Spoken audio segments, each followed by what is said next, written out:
Salut à tous et bienvenue dans les interviews de SMEO, l'émission qui parle avec des gens humains. Voilà. Aujourd'hui, je suis encore une fois avec une personne du catch, en France, bien entendu. Une personne qui a eu un certain parcours et un parcours certain, mais une fois n'est pas coutume, j'ai enfin une fille dans mes vidéos. Enfin, c'était déjà le cas, parce que j'avais déjà eu Nabourou, j'ai déjà eu Gaïa de Noob, j'en ai eu d'autres également. Mais cette fois-ci, j'ai enfin eu une femme enfin une catcheuse, voilà. J'ai l'honneur d'avoir avec moi ici dans cette émission, Madame ou Mademoiselle, bref, on dit Madame ou Mademoiselle, je ne sais plus du coup. J'ai l'honneur d'avoir avec moi Kira. Salut Kira. Salut SBO, salut à tous. Déjà, merci d'avoir accepté l'invitation, c'est très gentil à toi. Avec grand plaisir. Et du coup, sans plus tarder, nous allons commencer avec ta présentation pour les gens qui ne te connaîtraient pas. Alors du coup, moi c'est Kira, j'ai 21 ans. J'ai commencé le catch officiellement à la West Catch en 2011, le 8 septembre très précisément. C'est dire à quel point c'est une date importante pour moi. Du coup, j'ai dû arrêter à un certain moment à cause de problèmes de santé et j'ai repris en 2015. En été 2000, non, 2014, pardon. Et j'ai fait mes premiers matchs en 2015 avec la Racing Stars. Donc c'était une super expérience. Et voilà, maintenant je fais mon petit bout de chemin. J'essaye du moins. On va continuer un petit peu ta présentation. Comment as-tu découvert le catch? Alors en fait, j'étais pas du tout destinée à ça. Enfin, je pense pas parce que voilà, j'étais une jeune fille comme beaucoup. J'ai commencé avec de la danse, de la gym, de l'équitation, voilà. Et puis un jour, un ami m'a montré une vidéo de catch en me disant, tiens, regarde, c'est génial. Ouais, ok, je regarde. Et malheureusement, il a eu la mauvaise idée de me montrer du hardcore. Chose que je déteste absolument. Donc je lui ai dit, dégage avec ton catch, je déteste ça. C'est officiel. Voilà. Le truc, c'est qu'après, la période de la mode du catch est arrivée et je vois ma sœur en train de regarder ça à la télé. Et je me dis, mais tu es complètement folle, que regardes-tu? C'est de la violence gratuite, etc. Bref, les gros a priori que tout le monde a. Et finalement, il s'est avéré que j'ai regardé mon premier match qui était, je crois, je suis pas sûre, mais Triple H versus Randy Orton. Je suis pas très très sûre. Et c'est avéré qu'à la fin du match, j'étais complètement à fond dedans. C'était enfin la révélation, quoi. J'ai adoré ça, mais vraiment coup de foudre. Donc voilà. Mais finalement, qu'est-ce qui t'a fait aimer le catch? Qu'est-ce qui m'a fait aimer le catch? C'est la WWE comme beaucoup en fait. C'est vrai que dans cette période-là, c'est devenu une mode et je comprends pourquoi parce que vraiment il y avait tout pour. C'est vrai que les commentaires y étaient avec Christophe Agius et Philippe Chiro, ça donnait envie de regarder les émissions. C'était plus pour le divertissement que je regardais ça. C'est vraiment le côté divertissement qui m'a fait aimer le catch au départ. Et puis après, j'ai vraiment découvert le sport en soi, tout ce qui est l'aspect technicité, etc. En découvrant qu'il y avait du catch en France, en découvrant qu'il y avait du catch ailleurs. Et voilà, la passion est née comme ça, au fur et à mesure, vraiment. Alors, tu viens de me parler de sport, c'est-à-dire que toi, tu considères que le catch est bel et bien un sport, en fait. Ah oui, tout à fait, ouais, ouais, bien Parce sûr. que Stury lui-même, que je salue, du coup, lors de son interview, m'a dit qu'en fait, il ne considérait pas vraiment ça comme étant un sport, mais plus comme étant un spectacle ou un divertissement, mais pas réellement comme étant un sport. Alors, je suis pas d'accord avec les gens qui disent ça, désolé Sturi, parce que quand on regarde tout ce qu'il faut faire pour devenir catcheur, c'est pas l'aspect spectacle qui vient en premier. C'est vraiment savoir avoir les mêmes compétences qu'un athlète. Enfin, pour moi, c'est ça. C'est tout ce qui est cardio, endurance, la souplesse, l'agilité, tout ça. Il y a aussi énormément de training à côté. Je veux dire, la musculation, c'est super important. Donc du coup, pour moi, c'est vraiment, vraiment un pur sport, vraiment. Au-delà du spectacle, au-delà des shows, en fait, l'entraînement, c'est clairement du sport. Quels sont les catcheurs et les catcheuses qui t'ont, enfin, que déjà d'une que tu préfères et que tu détestes, et par la suite, quelles sont les personnes qui ont réussi à t'influencer dans ton style de catch? Alors, que je déteste, j'ai pas forcément de catcheurs et de catcheuses que je déteste dans leur, enfin, dans leur gimmick ou dans leur façon de catcher. Donc voilà, pour cette question-là, j'aurais pas trop de réponses à y apporter. Par contre, pour mon style de catch, bah forcément, ça vient surtout de mon entraîneur, déjà Jack Spain, qui a un style assez bourrin, je dirais. Et puis il y a aussi le fait que j'ai pratiqué du rugby, donc déjà forcément le côté bourrin, il y est. Après, au niveau de personnalité connue, je dirais Stone Cold. Ouais, je m'inspire surtout des hommes en fait. J'ai pas forcément de modèle féminin, si ce n'est Toni Storm. Je sais pas si vous connaissez, c'est une Australienne qui catch beaucoup en ce moment en Angleterre. Voilà, c'est plus des modèles masculins comme Stone Cold, je dirais, ou je sais pas trop. Goldberg. J'aime bien Goldberg. J'aime bien ses Alors, spires. alors c'est vrai que comme tu as dit, Tony Storm, je ne connais pas. Moi personnellement, tu me fais découvrir qui c'est. Au moins, ça a le mérite d'être franc et sincère. Mais c'est vrai que tu parles de s'inspirer de catcheurs masculins, peut-être aussi sur le fait que ils sont peut-être plus actifs, plus en mouvement, ou peut-être plus charismatiques également que le catch féminin. Quand on voit par exemple Stone Cold, Goldberg, je ne sais pas si ça fait partie de des personnes que tu apprécies ou non, mais Brock Lesnar par exemple, Mhm. c'est vrai que ce sont des gens qui finalement sont très actifs, sont très péchus, sont très puissants, c'est des catcheurs qui ont on va dire, le forfait intégral, quoi, si tu vois ce que je veux dire. Ouais, bien sûr. Donc le catch féminin n'a pas forcément ce genre de choses, et vis-à-vis de toi, peut-être que tu t'inspires justement de ces catcheurs masculins parce qu'ils arrivent à apporter un rythme plus présent, plus marquant, on va dire, que le catch féminin, finalement. C'est peut-être ça aussi. Ouais, voilà, tout à fait. J'ai rarement vu des matchs féminins vraiment aussi bons que des matchs masculins. Et ça, je trouve ça assez dommage. J'en ai vu quelques-uns quand même, mais ils sont quand même beaucoup plus rares que quand on regarde des matchs de Stone Cold ou de Brock Lesnar qui sont beaucoup plus percutants, beaucoup plus rythmés, beaucoup plus, bon, parfois beaucoup plus techniques aussi, bon. Mais Jean oui, Stone Cold fait partie de tes catcheurs préférés? ouais, Je, ouais, j'adore ce type. je m'en doutais un petit peu. Donc du coup, parmi tes catcheurs préférés, autres que Stone Cold, parce que du coup, tu as parlé des détestés. Alors quand je parlais des détestés, ça pouvait être des personnes où tu as le moins d'affection, que tu apprécies le moins, ou qui t'ont le moins marqué, ou pas forcément détestés au sens propre du terme en fait.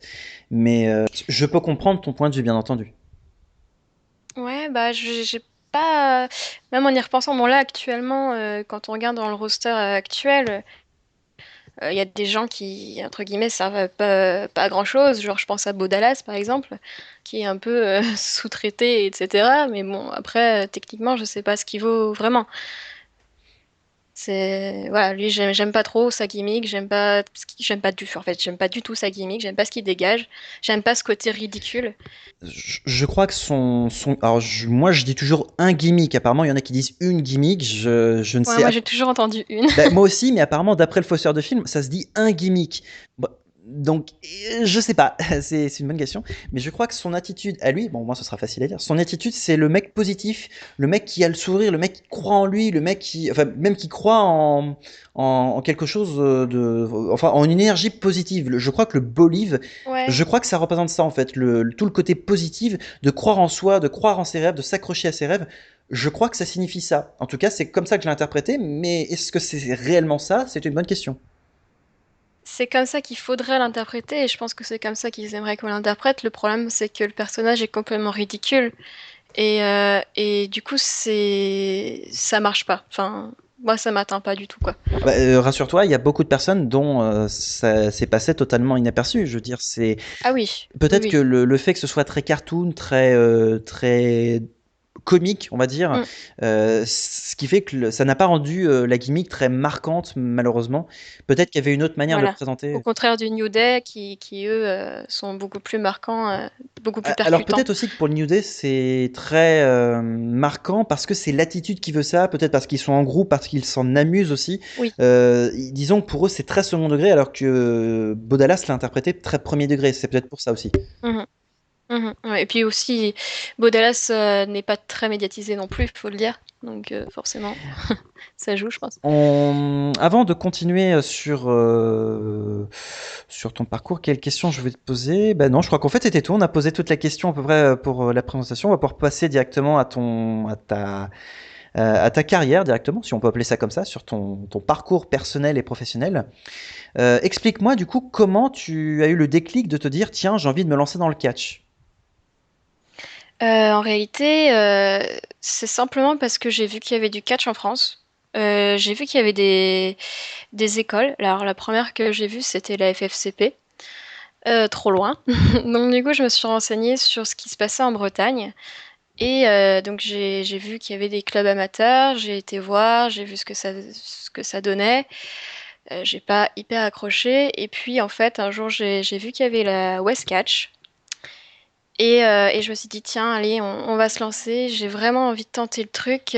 Ça a l'air d'être un monde dans lequel je me plairais. Ce côté sport, ce côté show, ce côté spectacle. Moi qui à côté fais de la musique, a fait de la danse, a fait du théâtre, j'avais envie de mêler un peu euh, ces deux choses, ces deux passions. Ce côté, voilà, ouais, voilà, ce sport et spectacle, comme on dit, hein, c'est pas pour rien qu'on dit que c'est un sport-spectacle. J'avais envie de mixer les deux, et c'était l'alliance parfaite, en fait, l'alliance parfaite des deux. Je me suis lancée, et ça a été le coup de foudre, en fait. Une Voilà. petite chose quand même avant d'enchaîner sur la prochaine question. Est-ce qu'on peut dire que le catch, tout comme le rugby, possède des valeurs en fait? C'est une très bonne question. Oui, je pense que oui, il y a quand même une certaine valeur de respect entre les adversaires. Il faut quand même un certain respect pour accepter certaines choses. Euh, euh, Aussi pour ne pas blesser son adversaire, faut le respecter un minimum. Donc ouais, je dirais que le respect est une des valeurs du catch. Respect, valeurs, ça peut être aussi partage, ça peut être solidarité, ça peut être fair play, ça peut être pas mal de choses aussi ou... Oui, ça mixe plein de choses en fait. Je trouve, enfin, on retrouve les mêmes valeurs que dans tout sport de combat en réalité. En fait, à chaque fois qu'on est opposé à quelqu'un, il y a quand même un certain fair play à avoir quand même, accepter la défaite, accepter. Voilà, au catch, il faut savoir accepter la défaite, il faut savoir accepter aussi même d'être humilié par le public aussi. Ça, c'est une chose qui n'est pas forcément simple et qu'on retrouve pas forcément dans tous les sports de combat. Dans le catch, c'est vraiment quelque chose qui lui est propre. Se faire huer par un public, il faut quand même pouvoir l'accepter et être assez mûr aussi pour accepter ça. Lors de tes premiers entraînements, quelle a été la ou les premières difficultés rencontrées? Alors les premières difficultés, ça a été que j'ai un cardio assez mauvais. Donc c'est vraiment, j'ai été très étonnée par ça, par le fait qu'il faille énormément de cardio. En fait, dès les premiers entraînements, je ne pensais pas que le catch était aussi physique. Je ne pensais pas qu'il fallait autant d'énergie pour faire un match et qu'il fallait surtout autant de temps d'apprentissage pour réussir à monter sur un ring. Donc ça a vraiment été un choc pour moi de voir à quel point c'était difficile niveau endurance, niveau force aussi, parce qu'il faut savoir qu'en France, il y a très peu de femmes. Et donc du coup, on s'entraîne qu'avec des hommes quasiment.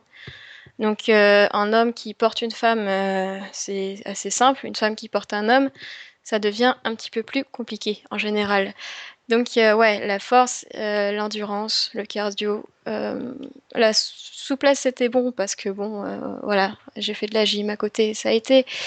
Mais aussi Je pense au fait de pouvoir sauter haut aussi, la détente. Il faut savoir sauter sur une deuxième corde facilement, il faut savoir sauter sur le rebord d'un ring facilement.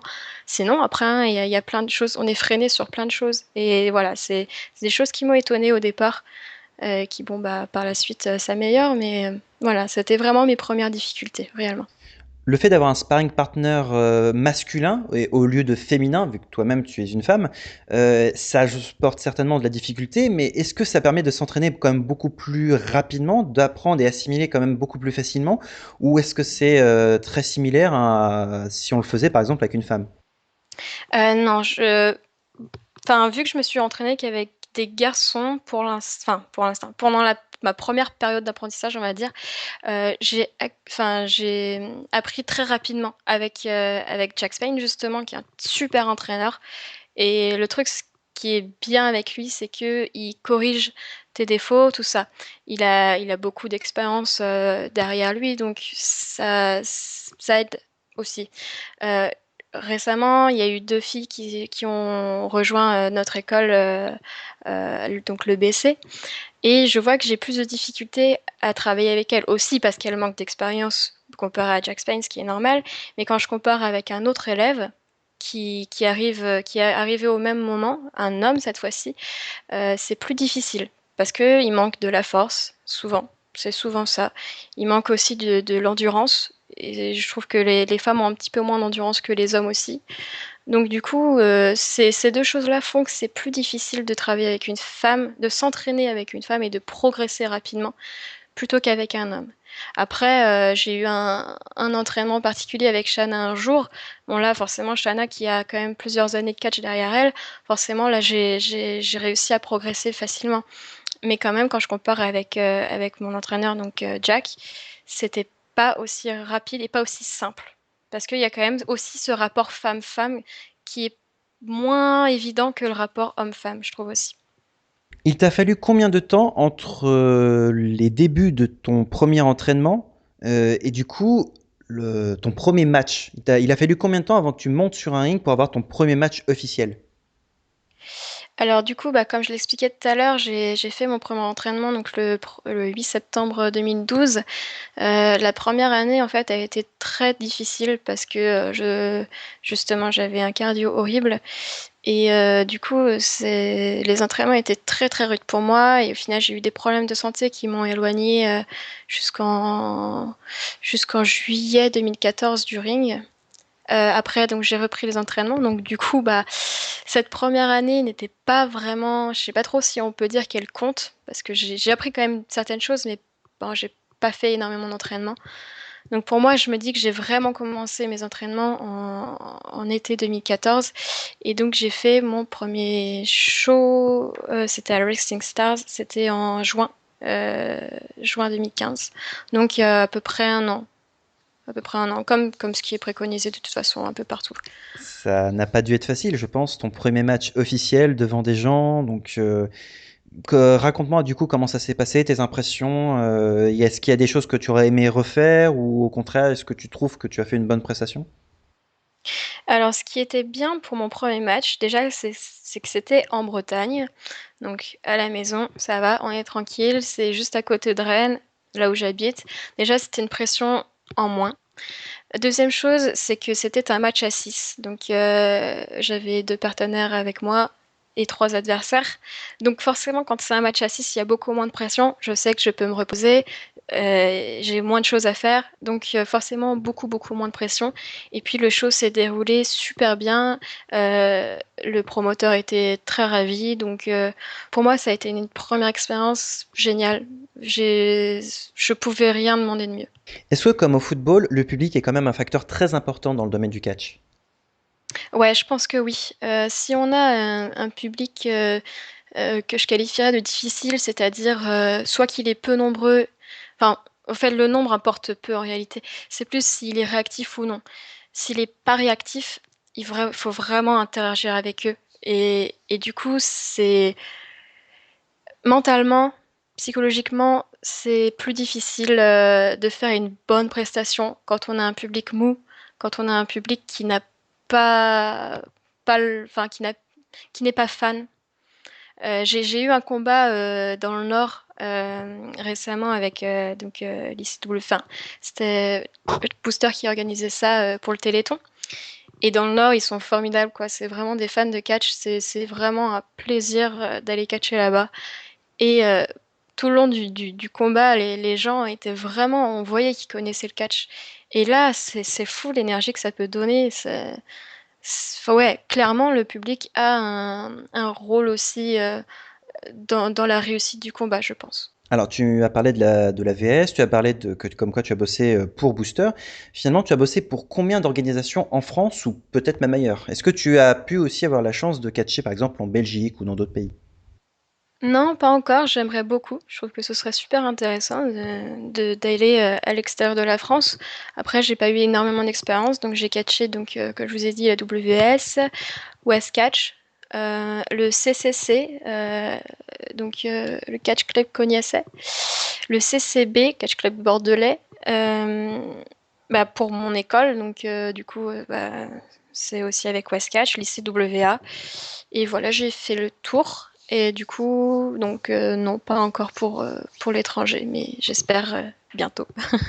Quel est ton meilleur souvenir finalement euh, en tant que catcheuse? Mon meilleur souvenir, c'était à Laval pour le show de Hexagone et donc de lycée WA. Parce que déjà, la salle était magnifique, le public était génial.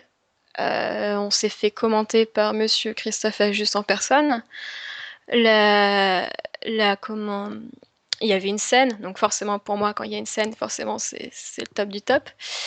Il y avait des lumières, vidéoprojecteurs, machin, enfin bref, le truc génial, le vrai show à l'américaine. Et puis surtout, j'avais comme concurrente Morgane. J'aime beaucoup travailler contre elle. J'aime beaucoup être contre elle parce que je trouve qu'elle est intéressante. Et c'est mon ennemi, clairement, parce que voilà, on est toutes les deux. Enfin, je suis bretonne, elle dit qu'elle l'est aussi. Donc forcément, il y a une certaine rivalité entre nous. D'ailleurs, la dernière fois, le match s'est très mal terminé. Mais du coup, ouais, j'aime bien quand même me retrouver contre elle parce que je trouve ça intéressant de travailler sur une rivalité. Donc, est-ce qu'on peut dire que c'est un petit peu ta némésis quelque part? Ouais, clairement, clairement, ouais. Ouais. Cette rivalité bretonne versus bretonne, c'est ouais, c'est quelque part c'est ça. Donc c'est un peu comme Sonic contre Shadow par exemple, ou je sais pas, Spider-Man contre Venom, je sais pas, Mario contre Wario, c'est ouais, c'est un peu ça.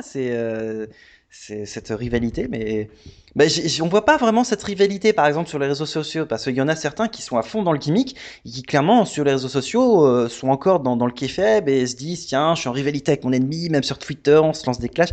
Mais c'est un peu restreint, j'ai envie de dire, dans ce domaine-là du catch français. Ouais, parce qu'en fait, personnellement, je trouve ça un peu ridicule d'aller la provoquer en face à, enfin, comme ça en public, juste pour dire, t'as vu, je l'aime pas, elle. Je suis pas du genre à être comme ça, à être du genre m'as-tu vu, tu vois. Si j'ai une rivalité avec quelqu'un, c'est de face à face, pas, voilà, pas à mettre sur son mur carrément, je t'aime pas. Enfin, le truc inutile. Quand on n'aime pas quelqu'un, on lui parle même pas sur Facebook, on lui parle pas sur Twitter, on lui passe pas. Enfin, voilà, je trouve ça un peu inutile. Si on veut que ce soit crédible, ça sert à rien de faire ça. Après, c'est plus en show où vraiment, la dernière fois, j'ai fait une promo, j'ai expliqué au public en fait ce qui s'était passé. Les gens ont tout de suite compris et puis, je m'exprimerai prochainement sur YouTube, justement, sur ce qui a pu se passer. Là, vraiment, j'expliquerai aux gens qui suivent sur Internet ce qui s'est passé. Mais pour l'instant, je reste assez discrète. Euh, Juste parce que j'ai pas. J'essaye de trouver les bons mots pour expliquer ça aux gens. Alors, justement, tu parles de YouTube, donc on en parlera justement sur la fin de vidéo. Oui, tu as également une chaîne YouTube que tu as ouvert il y a très très peu de temps d'ailleurs.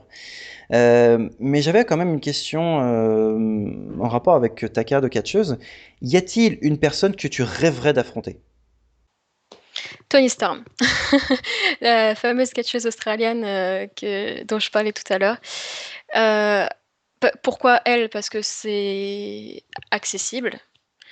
Euh, et pourquoi elle aussi? Parce que je l'admire énormément. Elle est magnifique. Physiquement, elle a un corps de catcheuse. C'est pas comme les brindilles qu'on voit un peu partout, qui sont toutes maigres et qui se disent je suis catcheuse, je suis catcheuse. Pour moi, une catcheuse, ça a des muscles.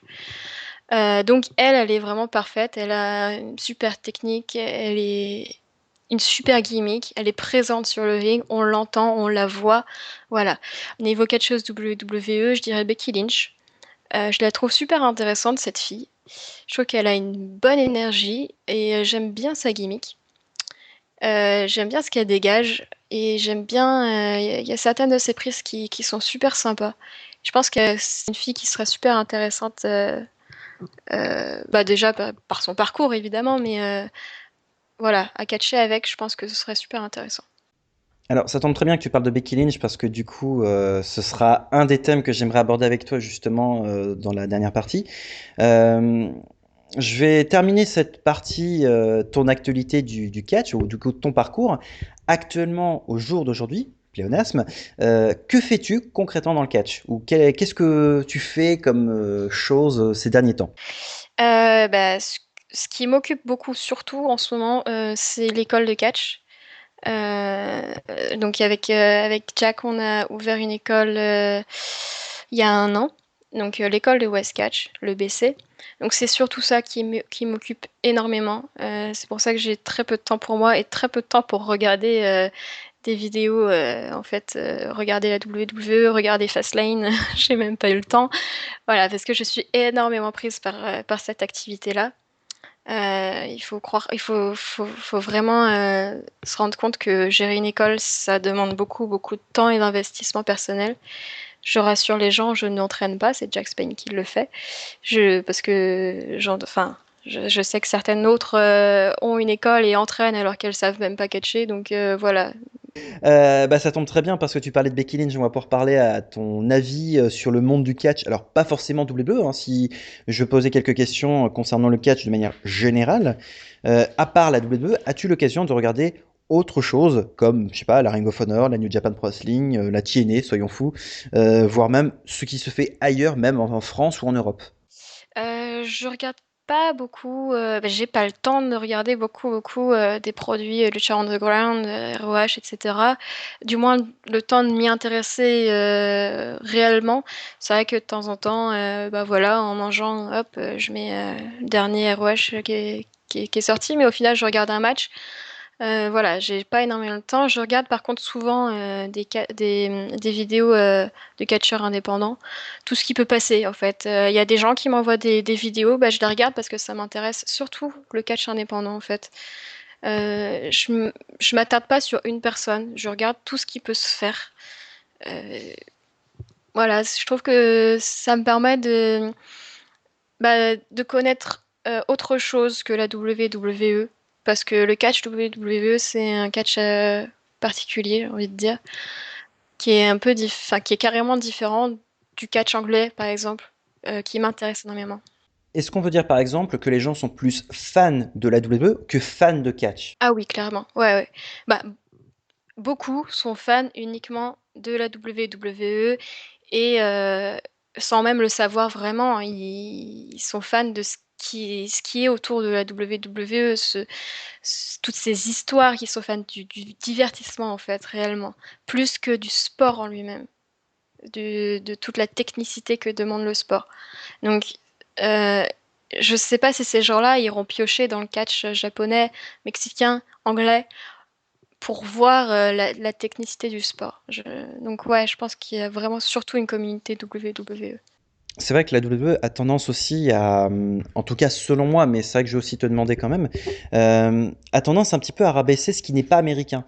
Je vois ça notamment avec les Canadiens ou aussi avec les Mexicains ou même autres. Tu parlais de Becky Lynch. Moi, j'ai l'impression qu'elle est quand même super mal utilisée, qu'elle n'est pas utilisée à sa juste valeur. Et ces derniers temps, j'ai surtout l'impression que c'était une bouche-trou. C'était pas une catcheuse utilisée comme elle le devrait justement. Après, selon toi, c'est vrai que tu me parlais de Becky Lynch, toi, qu'est-ce que tu en penses du coup? Ah ouais, clairement. Non, mais je suis absolument d'accord. En fait, j'ai découvert Becky Lynch bah, enfin, dans le main roster. J'avais vu un petit peu à la NXT, mais pas énormément. Enfin, j'avais bah, j'ai un peu zappé le truc, quoi. Et après, j'ai regardé ce qu'elle valait réellement. Et c'est vrai que ça se voit. Elle a un potentiel énorme. Elle peut faire beaucoup mieux que ce qu'elle est obligée de faire à la WWE. Et ouais, c'est vrai qu'ils sont tous un peu bridés sur leurs compétences un peu différentes du catch WWE. Quand je vois Asuka, par exemple, elle peut quand même ajouter sa technique. Elle peut ajouter tout ça, mais il manque quand même quelque chose. On sent qu'il y a, je sais pas, je la sens bridée quand même. Enfin, il y a des choses qu'elle peut pas faire. C'est quand même un peu drôle quand même de la manière dont tu le dis. Elle est bridée. Non, non, mais je ne Non, ferai oui, pas d'accord. d'allusion. Je ne ferai pas d'allusion, autant pour moi. C'était pas Ok. voulu, c'était pas voulu. Ah non, pas du tout. Mais justement, tu parles d'Asuka, mais c'est vrai qu'il y a quand même une différence entre le catch féminin d'NXT et le catch féminin du roster principal. Ah oui. Et quand je vois par exemple Sasha Banks ou Charlotte, j'ai vu leur match, notamment lors de Takeover, qui pour moi fait partie de l'un des meilleurs matchs de ces 10 dernières années au sein de la division féminine de manière générale à la WWE. Alors que quand tu les vois au sein du main roster, tu te dis mais merde quoi, c'est pas les mêmes catcheuses, c'est pas possible, il y a un problème. Après, toi, en tant que catcheuse, peut-être que tu as une vision différente que moi j'ai en tant que simple fan, malheureusement. Ou peut-être heureusement, tu as peut-être des choses que tu remarques peut-être plus facilement.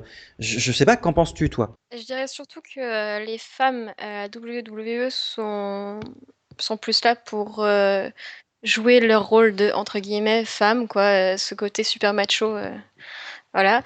Ce côté diva, en fait. Comme on pouvait voir Kelly Kelly, quoi. Enfin, ça s'est amélioré, quand même. C'est un peu le syndrome sois belle et tais-toi. Voilà, exactement. C'est ça. C'est exactement ça, en fait. Et c'est ça qui m'énerve dans le catch. Il n'y a pas que ça à la WWE, en fait. Enfin, c- quand je regarde certains promoteurs, même en France, qui bookent parce que madame a des belles fesses et des beaux seins, voilà. Et que derrière, la technicité n'est pas là, ben, bon, voilà, on retrouve ça pareil partout, en fait. Moi, ça a tendance à me gonfler parce que quand il y a eu la Divas Revolution l'année dernière, c'était juste pour capitaliser et profiter de manière opportuniste du succès de Ronda Rousey, de la grosse victoire de l'équipe féminine de soccer lors de la Coupe du Monde féminine de football. Moi, ça m'a gonflé parce qu'on sait que pendant des années, la WWE a vraiment craché ou a vraiment mis de côté les femmes. Et là, d'un coup, pof, on profite juste de ce succès pour faire un truc qui au final était totalement un bide. Moi, pour moi, c'est très insultant pour les femmes dans le domaine du catch. Après, je ne suis qu'un homme, je n'ai pas forcément la vraie vision des choses. Toi, en tant que femme, je pense que tu as quand même une vision beaucoup plus approfondie, quand même beaucoup plus large, beaucoup plus vaste, euh, qui permet justement d'avoir une meilleure opinion sur ça, je pense. Mais Bah, je pense que voilà, il considère que la femme est un produit. Enfin, c'est un peu comme ça partout, comme je disais. Il voit business. Ça, c'est bien connu, hein. À WWE, ils le disent eux-mêmes, c'est une entreprise et ils sont là plus pour le divertissement et pour le côté business que pour le catch en lui-même. Et du coup, ouais, ouais, c'est super insultant pour la femme. Après, bon, ça a quand même fait du bien à la WWE, cette Divas Revolution, mais bon, c'était de courte durée, disons.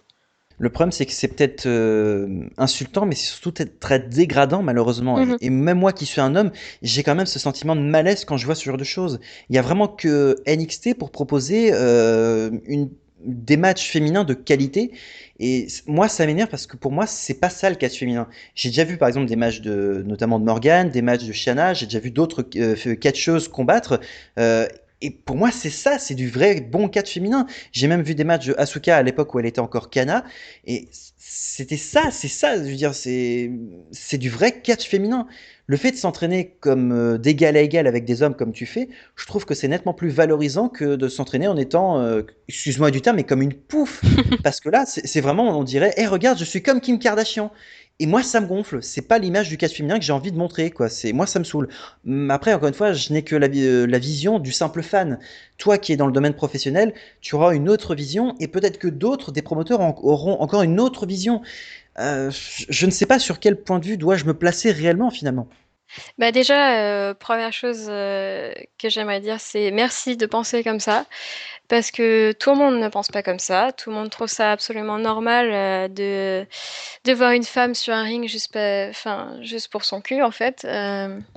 Juste pour le côté business, juste pour, ouais, voilà, pour attirer les hommes, pour tout ça. Tu sais, je reste avant tout un geek, ça je le revendique, mais pour moi, parmi les femmes que j'admire le plus, par exemple quand je regarde la télévision dans des séries télé, les femmes que j'admire le plus sont des femmes qui clairement sont actives. Par exemple, certaines Power Rangers féminines, j'adore parce qu'elles ont un caractère, une attitude, elles passent à l'action, elles peuvent prendre des initiatives, voire même être, on va dire, prendre le leadership.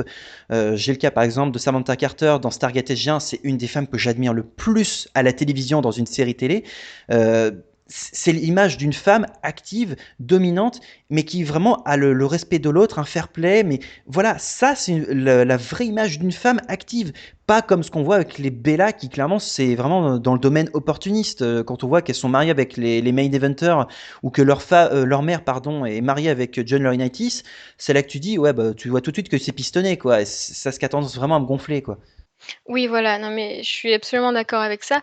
Après, il y a pas enfin, c'est pas que les promoteurs, pas que la WWE, pas que les hommes qui font ça. Il y a aussi des femmes qui le veulent, qui se mettent, à moitié nues sur des réseaux sociaux juste pour avoir des likes et pour se faire connaître.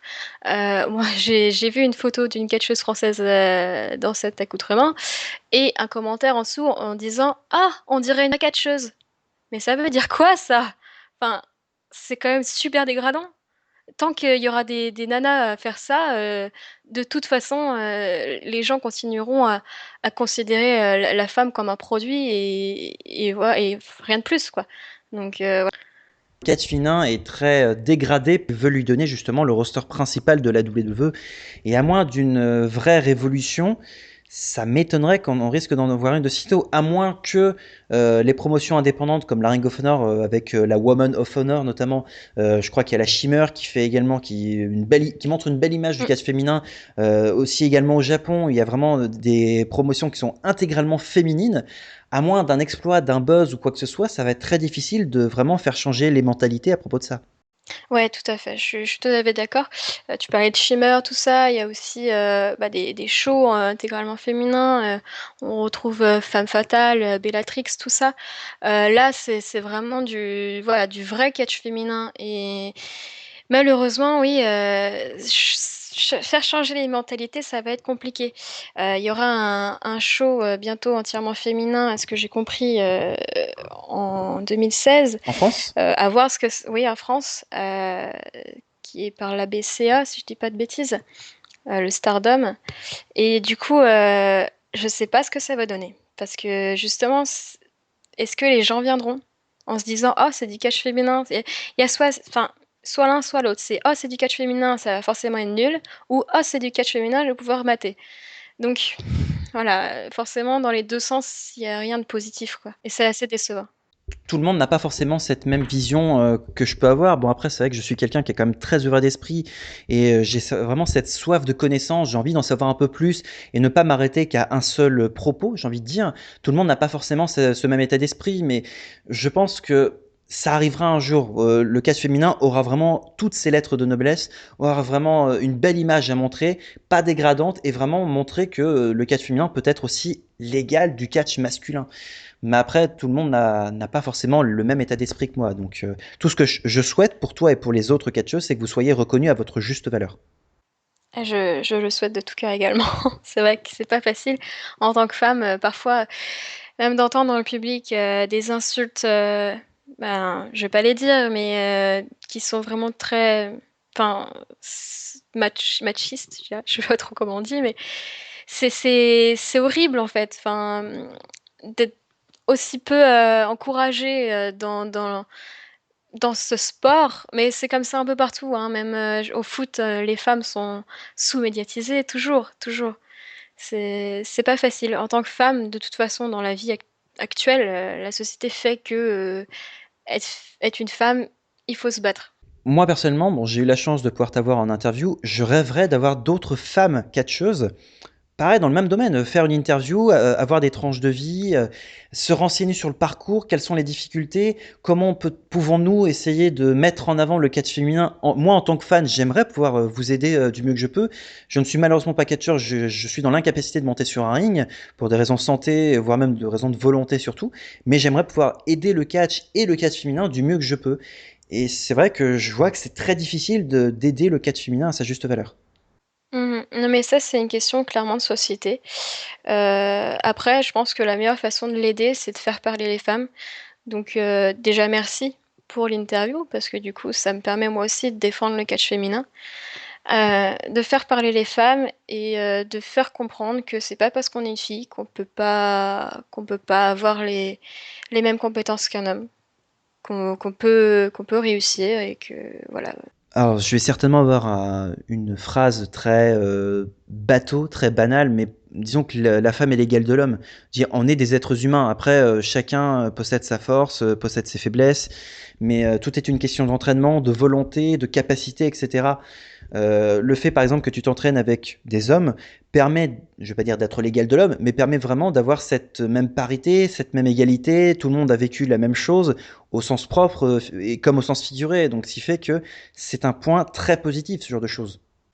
Et oui, effectivement, c'est vrai que bah, du fait qu'on s'entraîne avec un homme, c'est pas parce qu'on est, enfin, pour nous en tout cas, à l'école bretonne de catch, quand on s'entraîne, on fait exactement les mêmes choses que les hommes.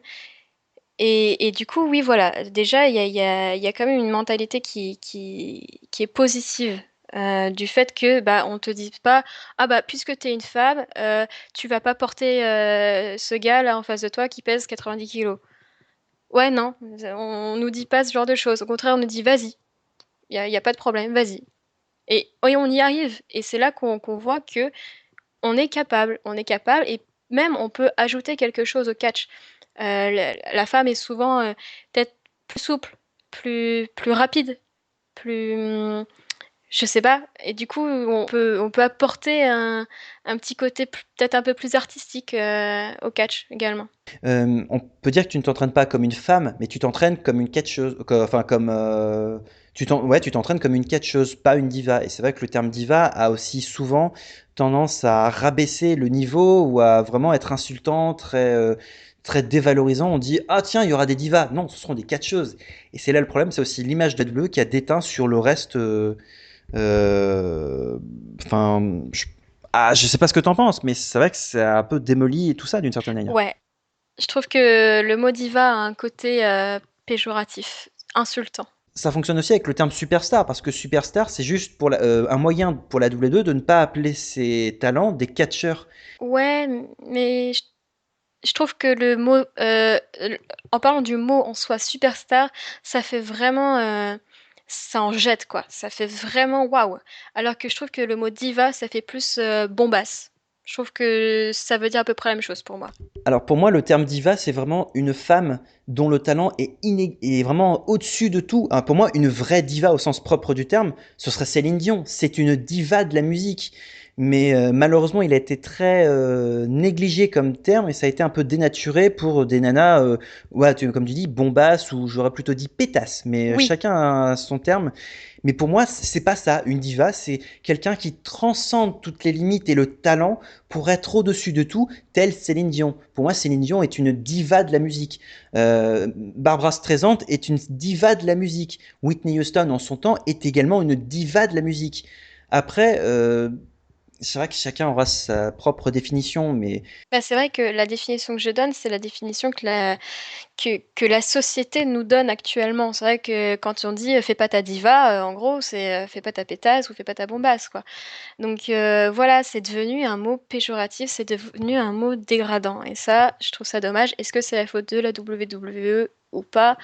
Ou c'est de la société? J'en sais rien. Mais c'est vrai que ce mot-là a été complètement dénaturé. Et peut-être éventuellement, il faudra peut-être le changer et mettre le mot catcheuse tout simplement. Mais ce qui est beaucoup plus valorisant, catcheuse, ça fait j'en veux quoi. Je veux y aller, je rentre dedans et j'y vais quoi. Ouais, mais le problème, ça revient au même titre que les fans sont fans de la WWE et non pas fans de catch. Et du coup, ils assimilent peut-être trop le vocabulaire et l'attitude WWE au reste du monde catch, qui finalement ne veut pas s'identifier à la WWE, mais vraiment à du catch à proprement parler. Et malheureusement, tant qu'il y aura cet amalgame, ça jouera en défaveur à la fois du catch indépendant et du catch français. Oui, tout à fait, je suis d'accord avec ça. Je peux pas en dire plus. Ah, je prétends pas avoir raison ni tort, hein, c'est juste une opinion, mais je serais ravi d'en discuter, hein, moi, y a aucun problème de ce côté-là. Du coup, on va pouvoir pratiquement terminer parce qu'on en est quand même à 45 minutes d'interview. On va pouvoir parler de ta chaîne YouTube, du coup. Mhm. Tu t'es lancé il y a pas si longtemps que ça sur YouTube. Qu'est-ce qui t'a poussé à te lancer sur YouTube?